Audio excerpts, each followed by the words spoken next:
എല്ലാ പ്രിയപ്പെട്ടവർക്കും നമസ്കാരം. മറുനാടൻ സ്പെഷ്യൽ ഇന്റർവ്യൂ റൂമിലേക്ക് സ്വാഗതം. അഞ്ജു പാർവതി പ്രവീഷാണ് കൂടിയുള്ളത്. സാമൂഹിക പ്രവർത്തകയാണ്, എഴുത്തുകാരിയാണ്, അധ്യാപികയാണ്. മാം നമസ്കാരം.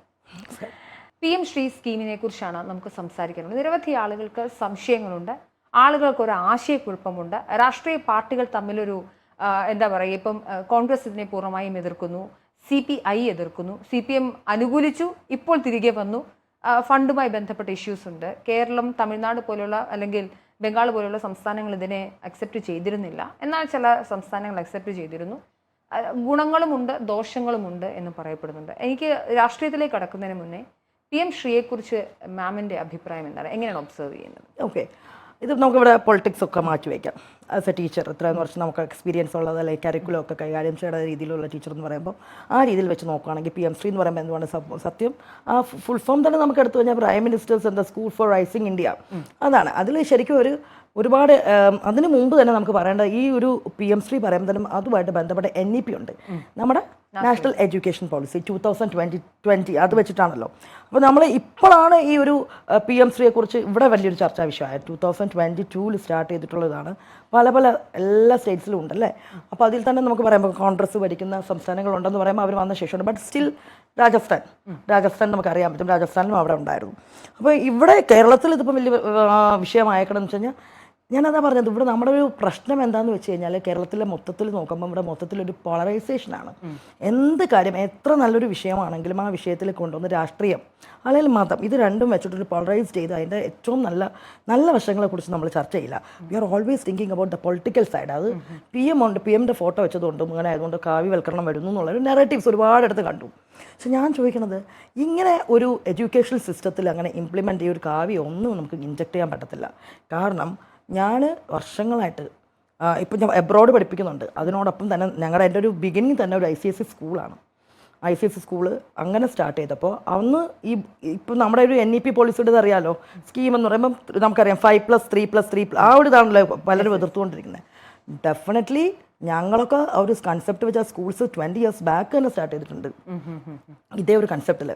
അതായത് from the pre school level തൊട്ട് സെക്കൻഡ് സ്റ്റാൻഡേർഡ് വരെ അതാണ് ശരിക്കും പറഞ്ഞാൽ നമ്മുടെ ബേസിക് ലേണിംഗ് എന്ന് പറയുമ്പം.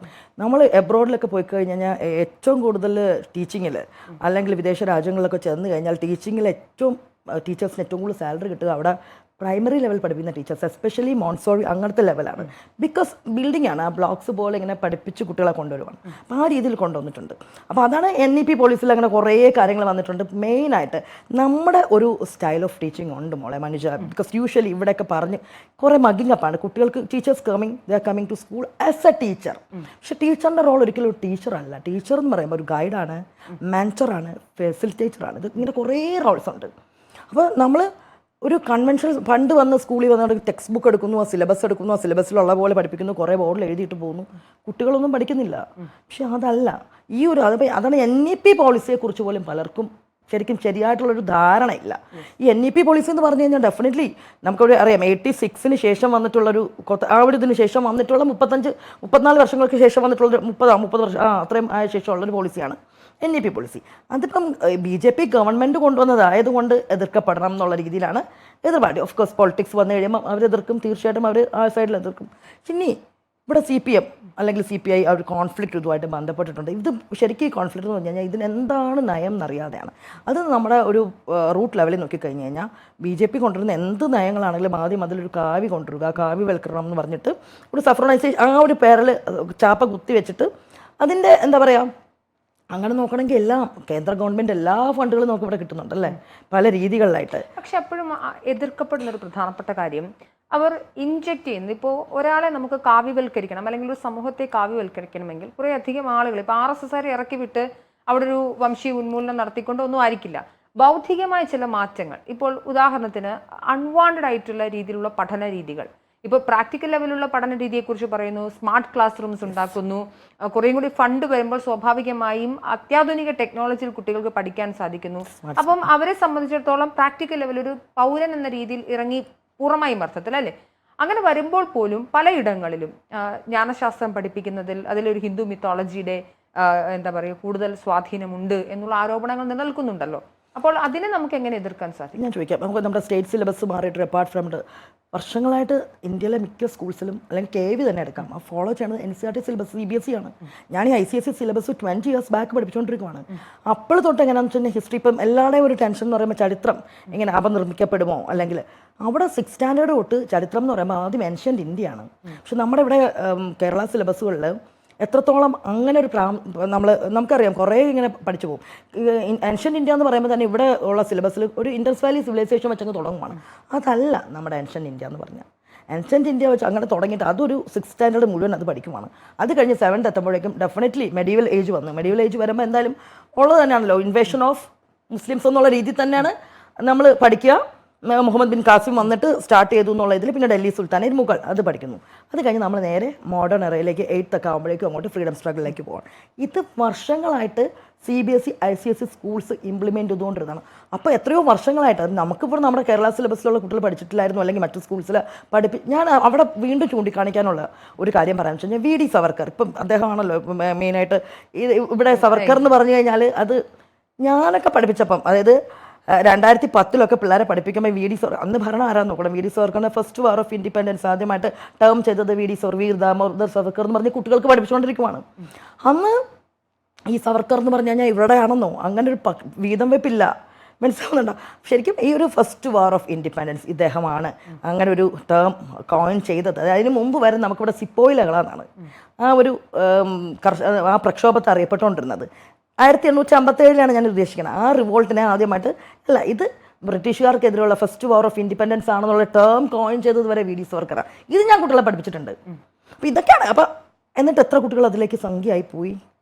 ഇന്നും എനിക്കറിയാം, ഞാൻ പഠിച്ചിട്ടുള്ള കുട്ടി ഇപ്പോൾ ലോ കോളേജിൽ ഭയങ്കര ഇതാണ്. അവന് ഇന്നിപ്പോൾ കമ്മ്യൂണിസ്റ്റ് പാർട്ടിയുടെ വലിയൊരാളാണ്, സുജിത് ജോർജ് എന്നൊക്കെ പറയും. ഞാൻ കുട്ടികളെ നമ്മൾ പഠിപ്പിച്ചു കൊടുത്തിട്ടുള്ള കാര്യങ്ങളാണ്. അപ്പോൾ ഈ കുട്ടി നമുക്ക് ഇത് വെറുതെ ഒരു ഇതാണ്. അന്നും സവർക്കറിനെ കുറിച്ച് പഠിച്ചു, എന്നും പഠിക്കുന്നു ഏൻഷ്യൻ്റ് ഇന്ത്യ. ഇനി എവിടേക്ക് അവർ പോകുന്നതാണ് പറഞ്ഞാൽ നമ്മുടെ മിത്തോളജി കൂടുതലേക്ക് പോയി കഴിഞ്ഞാൽ നമ്മളെവിടെ നമ്മുടെ റൂട്ടുണ്ട്.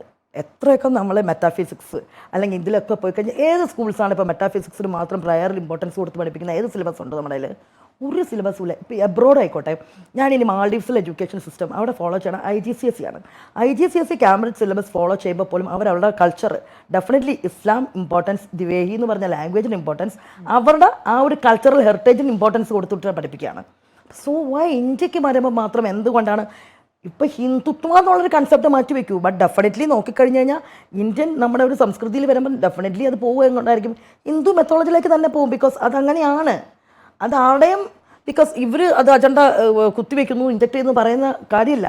Digging up of the past നമ്മൾ നോക്കിക്കഴിഞ്ഞ് കഴിഞ്ഞാൽ നമുക്കത് അങ്ങനെയാണ്. നമ്മുടെ ഒരു മിത്തോളജി മൊത്തത്തിൽ നോക്കിക്കഴിയുമ്പോൾ ഡെഫിനറ്റ്ലി അതെന്താണ് ഏൻഷ്യൻ്റ് ഇന്ത്യ എന്നൊക്കെ പറഞ്ഞ് നോക്കിക്കഴിയുമ്പോൾ മനസ്സിലായി ഇറ്റ്സ് ഡെഫിനറ്റ്ലി അത് തന്നെയാണ് നമ്മുടെ വേദാംഗാസ്. അപ്പോൾ നമുക്കിവിടെ പ്രശ്നങ്ങൾ വരുമ്പോൾ ഒരു മനുസ്മൃതിയുണ്ട്. മനുസ്മൃതി എടുത്തു വെച്ചിട്ട് ഇതാണ് അല്ല, വേദാംഗങ്ങളുണ്ട്, ഒരുപാട് ഉപനിഷത്സ് ഒരുപാടുണ്ട്. അതൊരു വാസ്റ്റ് ഇതാണ്. അപ്പോൾ അതിലേക്കൊന്നും നമ്മൾ പോകണ്ട. പക്ഷെ അങ്ങനെ അതും കൂടെ അവർ പഠിക്കണം. ഇനി എഡ്യൂക്കേഷണൽ സിസ്റ്റം നമ്മൾ നോക്കിക്കഴിഞ്ഞാൽ നമുക്കുണ്ടായിരുന്ന പോലെ ഒരു എഡ്യൂക്കേഷൻ സിസ്റ്റം എവിടെ ഉണ്ടായിരുന്നത്? ശരിക്കും നമ്മുടെ യൂണിവേഴ്സിറ്റീസ് തക്ഷശില, നളന്ദ അല്ലേ, വല്ല ഇങ്ങനെ സർവകലാശാലയാണ് പുറത്ത്. ഇതൊന്നും നമ്മൾ പറയണല്ല, ചൈനീസ് സഞ്ചാരി. പക്ഷെ എന്തുകൊണ്ടാണ് ഇപ്പോൾ നമ്മുടെ റിസർച്ച് പേപ്പറുകൾക്കൊന്നും ക്വാളിറ്റി ഇല്ലാതെ ഇപ്പോൾ ഇന്നത്തെ ഒരു കാലഘട്ടത്തിൽ നോക്കുന്ന സമയത്ത് അന്താരാഷ്ട്ര നിലവാരത്തിലേക്കുള്ള മികച്ച റിസർച്ച് പേപ്പറുകൾ ഇന്ത്യയുടെ യൂണിവേഴ്സിറ്റികളിൽ നിന്ന് വരുന്നില്ല എന്നുള്ളൊരു പ്രധാനപ്പെട്ട വെല്ലുവിളിയാണ്. ഇത്തരത്തിലുള്ള കാര്യങ്ങളെ മറികടക്കാൻ ഇപ്പോൾ അവതരിപ്പിക്കുന്ന ഈ എഡ്യൂക്കേഷൻ പോളിസി കൊണ്ട് സാധിക്കും? തീർച്ചയായിട്ടും അതിലേക്ക് ഫുള്ളി പോകാൻ എത്രത്തോളം പറ്റും. നമ്മൾ ഫേസ് ചെയ്യാൻ പോകുന്ന ഒരു ഇഷ്യൂസ് എന്ന് വെച്ച് കഴിഞ്ഞാൽ ആ ഒരു NEP നാഷണൽ എഡ്യൂക്കേഷൻ പോളിസി എന്ന് പറഞ്ഞു കഴിഞ്ഞാൽ അതിൻ്റെ ഫുൾ ഇത് വായിച്ച് നോക്കുമ്പം ഇറ്റ്സ് റിയലി ഭയങ്കര ബ്യൂട്ടിഫുൾ ആയിട്ടുള്ള കൺസെപ്റ്റ്സ് ആണ്. ഹോളിസ്റ്റിക് എഡ്യൂക്കേഷൻ, കുട്ടികളെ ക്രിയേറ്റീവ് തിങ്കിങ്, ടീച്ചർ തന്നെ ഫെസിലിറ്റേറ്റർ ആവുന്നു, അങ്ങനെയൊക്കെ ഒരുപാടുണ്ട്.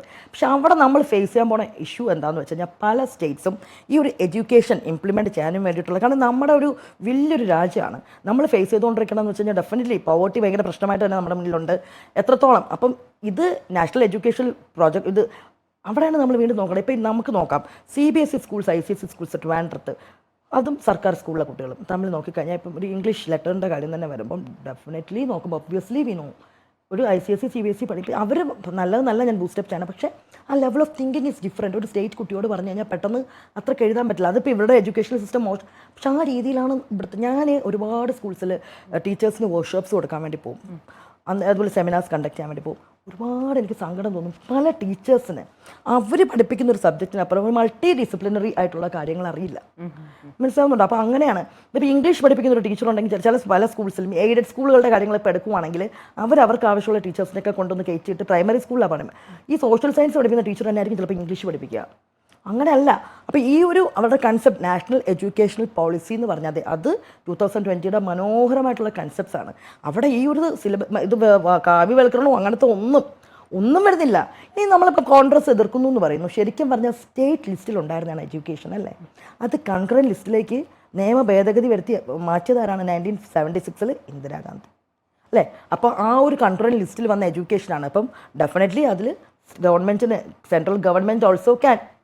അതെ. അപ്പോൾ അത് നമ്മളെന്താണ് നമ്മുടെ ഒരു പ്രശ്നം എന്ന് പറയുമ്പോൾ പൊളിറ്റിക്സ് മാത്രമേ പറയൂ. പക്ഷേ പൊളിറ്റിക്സ് ഇങ്ങനെ പറയുമ്പോൾ പെരിഫറൽ ആയിട്ടുള്ള പൊളിറ്റിക്സ് പറഞ്ഞ ആളുകളിലേക്ക് ആ വിഷയം ഞാൻ പല ഇതുമായിട്ട് ബന്ധപ്പെട്ട ചർച്ചകളും കണ്ടു.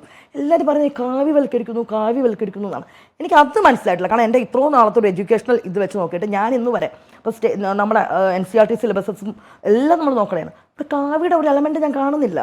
20-25 എത്രയോ വർഷങ്ങൾക്ക് മുമ്പേ സവർക്കർ എന്ന് പറഞ്ഞത് കുട്ടികൾ പഠിച്ചുകൊണ്ടിരുന്നതാണ്, VD സവർക്കർ എന്ന് പറഞ്ഞ്. ഇപ്പോൾ ഇത് കോൺഗ്രസ് പുള്ളിക്കാരനെ അവിടെ ഇതായിട്ട് മാറ്റിയിട്ടത് BJPയുടെ ഇതാണ് എന്ന് പറയുന്നു എന്നുള്ള രീതിയിൽ പറയുമ്പോൾ എന്തുവാണ്? ഇപ്പം ഇന്ദിരാഗാന്ധിയുടെ 20 പ്രോഗ്രാംസ് ആ പോയിന്റ്സ് ഉണ്ട്. അതിൻ്റെ ഒപ്പം തന്നെ ഇതിന് മുമ്പ് പിന്നെ നമ്മുടെ ഒരു ഹിസ്റ്ററിയിൽ എന്ന് പറയുമ്പോൾ ഫ്രീഡം സ്ട്രഗിൾ മാത്രമൊന്നും അല്ല ശരിക്കും പറഞ്ഞാൽ കുട്ടികൾ പഠിക്കേണ്ട. ഈ ഒരു സ്ട്രഗിൾ മാത്രമൊന്നും അല്ലായിരുന്നു. അതിന് മുമ്പുള്ള സിപ്പോയി മുട്ടണി എന്ന് പറഞ്ഞാൽ ഞാൻ പറഞ്ഞില്ല ഈ ഫസ്റ്റ് വാർ ഓഫ് അതിനു മുമ്പ് എത്രയോ ബ്രിട്ടീഷുകാർക്കെതിരെ പ്രൊട്ടസ്റ്റ് ഉണ്ടായിരുന്നു, സന്താൾ കലാപങ്ങൾ, ഇങ്ങനെ ഇതൊക്കെ ഫാസ്റ്റായിട്ട് പഠിക്കുന്ന മറ്റ് സിലബസസിലുണ്ട്. നമ്മുടെ ഇവിടെ ഒരു 10th ഒരു കുട്ടിയോട് ചോദിച്ചു കഴിഞ്ഞാൽ വളരെ സങ്കടം തോന്നും കേട്ടോ. 10th 8th ഒരു സോഷ്യൽ സയൻസ് ബുക്ക് നോക്കിക്കഴിഞ്ഞാൽ ഒന്നുമില്ല. ഈവൻ നോക്കി അവർ കേരള ഹിസ്റ്ററി പഠിക്കുന്നുണ്ടോ? ഡീപ്പ് റൂട്ടഡ് ആയിട്ട് കേരള ഹിസ്റ്ററി ഇല്ല. കേരള ഹിസ്റ്ററിയിൽ എങ്ങനെയാണെങ്കിൽ നമ്മുടെ ഇവിടുത്തെ എത്ര ഏജസ് ഉണ്ട്, സംഘകാലഘട്ടത്തെക്കുറിച്ച് ഒന്നും ഡീറ്റെയിൽ ആയിട്ടില്ല. അപ്പം വാട്ട് യു ആസ്ക് മീ, ഇത് വളരെ നല്ലൊരു ക്വസ്റ്റ്യനാണ്. കാരണം എന്തുകൊണ്ട് നമ്മൾ പലപ്പോഴും റിസർച്ച് ലെവലും ഒക്കെ മോശമായിട്ടിരിക്കുന്നു എന്ന് പറഞ്ഞു കഴിഞ്ഞാൽ ഇവിടെ എങ്ങനെയെന്ന് പറഞ്ഞു കഴിഞ്ഞാൽ ഒന്ന് എഡ്യൂക്കേഷണൽ നയങ്ങൾ മാറി വരുമ്പോൾ പൊളിറ്റിക്കലി ആയിട്ടുള്ള അത് നമ്മൾ പറയുമ്പോൾ വീണ്ടും പൊളിറ്റിക്സിലേക്ക് തന്നെ പോകും. ഈ റീസെൻ്റ്ലി നമ്മളിപ്പോൾ കണ്ടു അല്ലേ, നമ്മുടെ കലാമണ്ഡലത്തിൻ്റെ അപജയത്തെ പറ്റി മല്ലിക സരാഭായ് അവർ പറഞ്ഞു എഴുത്തും അതെന്താണ് പാർട്ടി ആൾക്കാരെ അങ്ങോട്ട് പിൻവാതിൽ വഴി കയറ്റുവാണ് എഡ്യൂക്കേഷനിൽ. ഇന്നും കൂടെ വിവാദമായിട്ടുണ്ട്. മനുഷ്യ ഞെട്ടിപ്പോയിട്ടുണ്ട്. സംസ്കൃതം വായിക്കാനും എഴുതാനും അറിയാത്ത ആൾക്ക് PhD. ഈ PhD ഒക്കെ കോൺക്ലേവിൽ ചിന്താ ജെറോമിൻ്റെ ഒക്കെ കണ്ടിട്ട് നമ്മൾ ഞെട്ടിയിട്ടുണ്ട്. ഇത് ആക്ച്വലി അപ്പം ഇതാണോ ശരി PM ശ്രീനെ എതിർത്തോളൂ, പക്ഷേ ഇത്രയും നാളത്തെ ഒരു എഡ്യൂക്കേഷൻ അപജയത്തെ കുറിച്ച് സംസാരിക്കുമ്പോൾ ഇതൊക്കെ പറയേണ്ടതുണ്ട്. അങ്ങനെയാണെങ്കിൽ രാഷ്ട്രീയത്തെ കുറിച്ചിട്ടൊരു ചോദ്യം കൂടെ ചോദിക്കാം. ഇപ്പോൾ ആദ്യഘട്ടത്തിൽ CPM ഇതിനെ പൂർണ്ണമായി എതിർക്കുന്നു. നമുക്കറിയാം മധുരയിൽ നടന്ന പാർട്ടി കോൺഗ്രസിലടക്കം ഇതിനെതിരെ പ്രമേയങ്ങൾ പാസ്സാക്കുന്നു. പക്ഷേ ഫണ്ട് ഒരു പ്രധാനപ്പെട്ട ഇഷ്യൂ ആയി വന്നപ്പോൾ അത് BJPക്ക് കരാർ ഒപ്പിട്ട് കൊടുക്കുന്ന ഒരു സാഹചര്യം വരുന്നു. CPI എതിർക്കുമ്പോൾ വീണ്ടും സമവായ ചർച്ചകളിലേക്ക് എത്തുന്നു. കരാർ റദ്ദാക്കണമെന്ന ആവശ്യമായിട്ടാണ് ഇപ്പോൾ വരുന്നത്. ഇതിനെ ആദ്യം മുതൽ കോൺഗ്രസ് എതിർക്കുന്നുണ്ട്. സത്യത്തിൽ ജനങ്ങളെ കബളിപ്പിക്കുന്നതായല്ലേ തോന്നുന്നത്? ഇപ്പോൾ ഞാൻ സർക്കാരിൻ്റെ കാര്യമാണ് പറയുന്നത്. കോൺഗ്രസ് അവരുടെ സ്റ്റാൻഡിൽ ഉറച്ചു നിൽക്കുന്നുണ്ട്. കോൺഗ്രസിൻ്റെ സ്റ്റാൻഡ് ഉറച്ചു നിൽക്കുമ്പോഴും പറയുമ്പോൾ അവിടെ അഗെയിൻ നമുക്ക് we have to talk about Rajasthan എന്നുള്ളത് ഓക്കെ. ബാക്കി കർണാടകയിൽ ഇംപ്ലിമെൻറ്റ് ചെയ്തു അവിടെ, പക്ഷേ അവിടെ അവർ വീണ്ടും ഫോളോ ചെയ്യണമെന്ന് അവരുടെ സ്റ്റേറ്റ് സിലബസ് ആണെന്ന് പറയുന്നുണ്ട്. പക്ഷേ രാജസ്ഥാൻ എന്ന് പറഞ്ഞൊരു വലിയൊരു ക്വസ്റ്റ്യൻ ആയിട്ട് നിൽക്കുവാണ്. ഓക്കെ ഫൈൻ, പൊളിറ്റിക്സ് ആണ്. അപ്പം എന്തായാലും BJPയുടെ നേരെ ഓപ്പോസിറ്റ് ഉള്ള വലിയ പ്രതിപക്ഷ പാർട്ടി എന്നുള്ള രീതിയിൽ ദേ ഹാവ് ടു. അതങ്ങനെയാണ്. ഇപ്പോൾ കോൺഗ്രസ് ചെയ്യുമ്പോഴും ഇപ്പുറത്താണ് ഇരിക്കുന്നതെങ്കിൽ ഇവരെല്ലാം എതിർത്തുകൊണ്ട് തന്നെയാണല്ലോ എഴുതുന്നത്. നമ്മൾ കണ്ടിട്ടുണ്ട് UPA സമയത്തൊക്കെ. അപ്പോൾ അത് പൊളിറ്റിക്സിൻ്റെ. പിന്നെ കേരളത്തിൻ്റെ പൊളിറ്റിക്സ് വെച്ച് നോക്കുവാണെങ്കിൽ ശരിയാണ് CPI. ഞാൻ പക്ഷേ CPIയിൽ നിന്ന് ഇങ്ങനത്തെ ഒരു സ്റ്റാൻഡ് ആക്ച്വലി പ്രതീക്ഷിച്ചിട്ടില്ല കേട്ടോ. ഞാനിപ്പോൾ CPI എന്ന് പറയുമ്പോൾ ചെറിയ പാർട്ടി ഓഫ് ഇന്ത്യ എന്നൊക്കെ പറഞ്ഞ് നമ്മളിങ്ങനെ കളിയാക്കി ഇതൊക്കെ പറയുന്നുണ്ടെങ്കിലും ഡെഫിനറ്റ്ലി എൻ്റെ മൈൻഡിൽ എങ്ങനെയാണെന്ന് വെച്ച് കഴിഞ്ഞാൽ ലാസ്റ്റ് കുറച്ചൊരു ബഹളമൊക്കെ വെച്ചിട്ട് ഒരു സമവായത്തിൽ കൂടെ. പക്ഷേ അവിടെ ഒരു ഈ നിമിഷം വരെ ബിനോയ് വിശ്വം പണ്ടൊക്കെ നമുക്കറിയാം CPI എന്ന് പറയുമ്പം വെളിയം ഭാർഗവൻ അല്ലെങ്കിൽ ചന്ദ്രപ്പൻ എന്നൊക്കെ പറഞ്ഞ് നമുക്ക് അങ്ങനത്തെ അത് പിന്നെ ഓക്കെ. ഞാൻ ഈ ബിനോയ് വിശ്വത്തിൻ്റെ ഒരു നിലപാടിന് പുള്ളി സ്ട്രോങ് ആയിട്ട് നിൽക്കുന്നത്. പക്ഷെ ഞാനിപ്പോൾ ആലോചിക്കുവാണ് ഇത് വെച്ചിട്ട് ഏറ്റവും കൂടുതൽ പെടാൻ പോണത് ആരായിരിക്കും? നമ്മുടെ CM ആയിരിക്കും.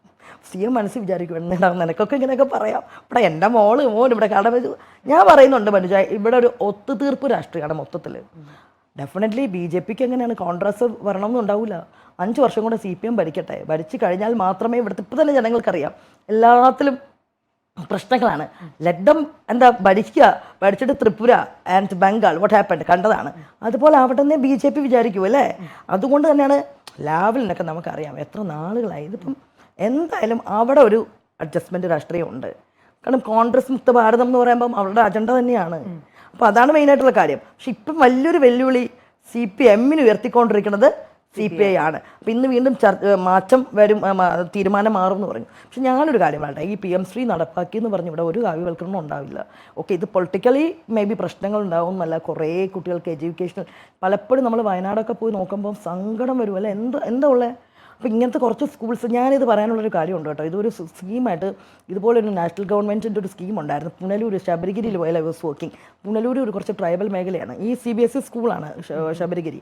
ആ റെസിഡൻഷ്യൽ സ്കൂളിൻ്റെ അകത്ത് കുറച്ച് ട്രൈബൽ കുട്ടികളെ സെലക്ട് ചെയ്തിട്ട് സെപ്പറേറ്റ് ആയിട്ട് CBSE പഠിപ്പിക്കുന്നുണ്ടായിരുന്നു. അപ്പോൾ ആ കുട്ടികളുടെ ഒരു നമ്മൾ കാണുന്നുണ്ടായിരുന്നു ഗ്രോത്ത്. ശരിക്കും ഇതുപോലെ ഇപ്പോൾ അന്ന് ഈ സ്കീമൊന്നും ഇല്ല, ഞാൻ പറയുവാണ്. ഇതുപോലെയൊക്കെ ഒരു ഉണ്ടായിരുന്നെങ്കിൽ ശരിക്കും പറഞ്ഞാൽ ഈ എഡ്യൂക്കേഷണലി അപ്ലിഫ്റ്റ്മെൻറ്റ് ആ വിഭാഗത്തിലുള്ള എല്ലാവർക്കും കിട്ടുമായിരുന്നു. സെലക്റ്റഡ് സ്കൂൾസ്, നവോദയ സ്കൂൾസിൽ നമുക്കറിയാം, കേന്ദ്രീയ വിദ്യാലയത്തിൻ്റെ ഇത് നമുക്കറിയാം. അപ്പോൾ ഇങ്ങനെ കുറേ സ്കൂൾസിന് ഇതിപ്പം ഈ ഒരു PM ശ്രീ ഉള്ള സ്കൂൾസ്, ഞാനിന്ന് മാഹിയിൽ ഒരു അധ്യാപകൻ്റെ ഒരു ആർട്ടിക്കിൾ വായിച്ചിട്ടുണ്ടായിരുന്നു, പുതുച്ചേരി അല്ലേ. അപ്പോൾ സ്കൂളിനുണ്ടായിട്ടുള്ളൊരു ഡെവലപ്മെൻ്റ് ഉണ്ട്. ഇവിടെ ഈ കേരളത്തിലാണ്, പ്രബുദ്ധ കേരളത്തിലാണ് ഒരു കുഞ്ഞു കാല് പാമ്പ് കടിച്ചിട്ട് മരിച്ചിട്ടുള്ളത്. എഡ്യൂക്കേഷൻ സിസ്റ്റം അല്ലേ നമ്മൾ ഒന്നും വേണ്ട, റീസെൻ്റ്ലി കറണ്ട് നമ്മൾ കണ്ടതാണ്. അപ്പം ഇങ്ങനെ കുട്ടികളുടെ ജീവന് വരെ ഹാനികരമായിട്ടുള്ള രീതിയിലുള്ള അതിനുള്ള ഇൻഫ്രാസ്ട്രക്ചർ പോലും കൊടുക്കാനില്ലാത്തതാണ് നമ്മുടെ ഒരു ശരിക്കും പറഞ്ഞ ഇവിടുത്തെ ഗവേണൻസ്. അല്ലെങ്കിൽ എന്നിട്ടാണ് PM ശ്രീ എന്ന് പറയുമ്പോൾ അല്ലാതെ അവിടെ കാവി കൊണ്ടുവന്ന് രാവിലെ തൊട്ട് കുട്ടികളെ ഒന്നുമല്ല. ബട്ട് ശരിക്കും ഇങ്ങനത്തെ കാര്യങ്ങൾ വരുമ്പം ഇവിടെ പൊളിറ്റിക്സ് നോക്കാതെ, എപ്പോഴും എനിക്ക് സങ്കടമുള്ളൊരു കാര്യമാണ് ഇവിടെ ഫുള്ളി പൊളിറ്റിക്സ് അല്ലാണ്ട് ഇതൊക്കെ നല്ല കാര്യങ്ങളാണ്. ഓക്കെ, ഈ കുട്ടികൾ വളർന്നു വന്നാൽ നാളത്തെ നമ്മുടെ കുഞ്ഞുങ്ങളാണ് എന്നുള്ളൊരു ചിന്തയിൽ ലോകം മാറിക്കൊണ്ടിരിക്കുകയാണ്. ഇന്ത്യയിലെ അടുത്ത നമ്മുടെ രാജ്യം ഉയരണം, ഏറ്റവും ഉയരത്തിലെത്തണം, അതിന് നമ്മുടെ കുട്ടികൾ ഉയരണം അല്ലേ. അപ്പോൾ അവർ ഹാവ് ടു നോ, എല്ലാം അറിവുള്ളവരായിട്ട് വളരണം, അതിനുള്ള ഫെസിലിറ്റി വേണം എന്നൊന്നും ചിന്തിച്ചിരുന്നെങ്കിൽ ഈ വിഷയങ്ങളൊന്നും ഉണ്ടാവില്ല. ബട്ട് ആരും അങ്ങനെ ചിന്തിക്കില്ല എന്നുള്ളതാണ് നമ്മുടെ സങ്കടകരമായിട്ടുള്ള വസ്തുത. തീർച്ചയായിട്ടും. എന്തായാലും നാഷണൽ എഡ്യൂക്കേഷൻ പോളിസിയെക്കുറിച്ചും PM ശ്രീ സ്കീമിനെ കുറിച്ചുമുള്ള മാമിൻ്റെ ഒപ്പീനിയനാണ് കേട്ടത്. ചർച്ചകൾ ഉണ്ടാവണം, അത് ജനാധിപത്യപരമായിരിക്കണം. അതിൽ മാമിൻ്റെ ഒപ്പീനിയൻ കേട്ടു. ഒരുപാട് നന്ദി മറുനാടോട് സംസാരിക്കാൻ സമയം കണ്ടെത്തി. Thank you dear, thank you so much.